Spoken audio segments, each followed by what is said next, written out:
আমি এখন বর্গ নির্ণয় করব। বীজগণিতের যে বর্গ নির্ণয় অঙ্ক আছে সেই বর্গ নির্ণয় করব।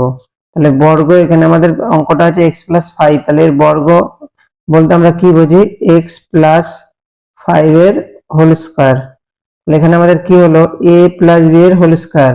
তাহলে a + b এর হোল স্কয়ারের সূত্র হচ্ছে a স্কয়ার প্লাস 2, এটা যদি whole square, a square plus 2ab plus b square, মানে b এর হোল স্কয়ার। তাহলে কি দাঁড়াচ্ছে আমাদের, তাহলে আমাদের দাঁড়াচ্ছে x এর হোল x স্কয়ার প্লাস 5 দুগুণী 10x প্লাস 5 5 25। ঠিক একইভাবে এখানে আমাদের x - 7 এর বর্গ নির্ণয় করব। তাহলে আমাদের কি করতে হবে, x - 7 এর হোল স্কয়ার দেব।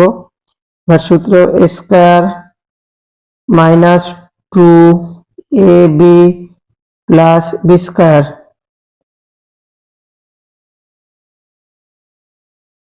স্কয়ার, তাহলে কি দাঁড়াচ্ছে, x square minus 7 দুগুণী 14x plus 7 7 49।